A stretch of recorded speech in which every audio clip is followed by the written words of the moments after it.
we're going to talk about the BBC and ITV now. A new report by Reuters has found, the Reuters Institute digital news report has discovered that trust in BBC News, you know, the BBC, holier than thou, very impartial, utterly unbiased, yeah, right.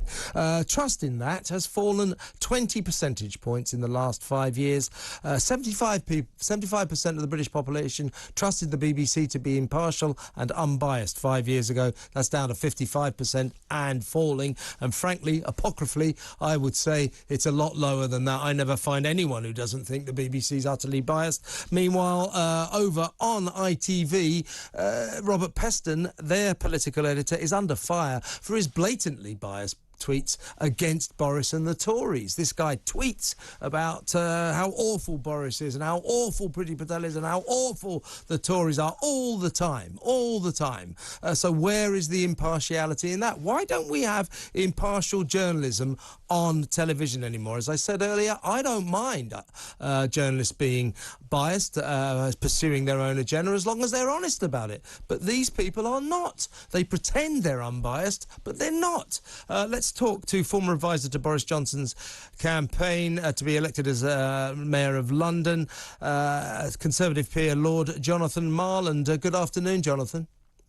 Good afternoon. How are you? I'm very, very well.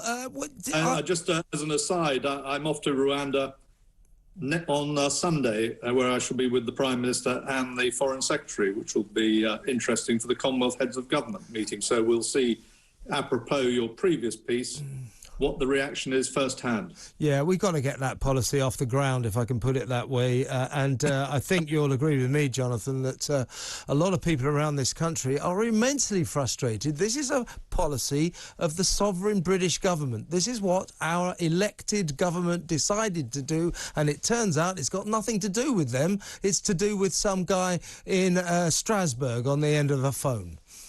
Which is why we voted to leave Europe, isn't it? Yes, exactly. Anyway, sorry. We'd better get on to the subject at hand. The subject you had in hand. But no, I appreciate your intervention on Rwanda. Also, maybe you can tell us next week. It looks to me on television to be a very lovely place, so you can tell us what it's like, hopefully. But let's talk about the BBC. This new Reuters report found that trust in BBC News in its impartiality is plummeting. It's plummeted 20 percentage points in 5 years. It's down to 55%. I'm surprised it's that high, to be honest with you. Meanwhile, Robert Peston, big piece in the Daily Mail, saying, how much longer can this guy go on tweeting about how awful Boris and the Tories are? Whatever happened to impartiality in television news reporting, Jonathan? Well, I don't know. I mean, often I want to throw a brick at Radio 4 Today programme and don't now listen to it, sadly, as much as I used to, because of that very reason. There was an amazing interview, and you probably heard it, where Ms. Hussein interviewed the Foreign Secretary and asked her why she had condemned Russia for invading Ukraine as a breach of law, and yet was going to breach the European Union with the new Northern Ireland Agreement. A grotesque comparison. A grotesque comparison.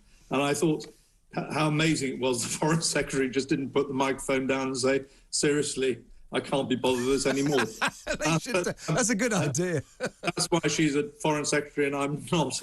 But no, I do feel frustrated with the line of questioning. They do feel they've got to attack ministers all the time.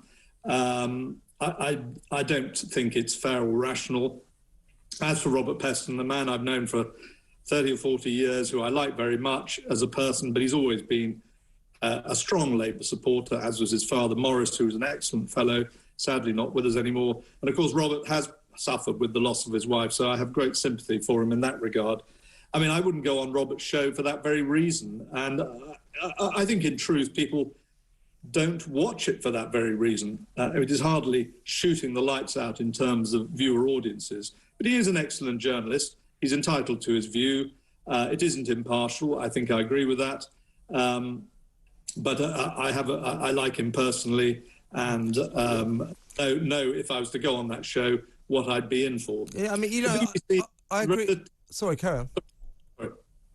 No, I was going to say, I mean, I agree with you. I don't have a problem with journalists pursuing their own agenda, having their own prejudices. I think the talkTV viewers and listeners, they pretty much know where I stand on most issues. But I'm honest about it. I'm honest about it. That what worries me about the BBC in particular, I actually genuinely think that these people believe they're impartial, but they are not. And that's extremely concerning. It is absolutely crystal clear that the BBC is a left-wing organisation prejudiced against Tories and prejudiced against our current Prime Minister. It's crystal clear, and yet they will not admit it, I think possibly because they don't even recognise it.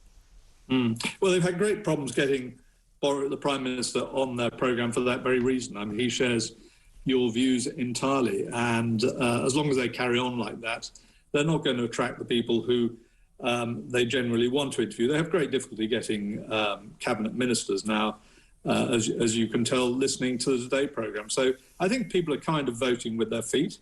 That's why your programme gets a lot of listeners, almost certainly more than Robert Peston's. Yes, I hope. What one would hope so.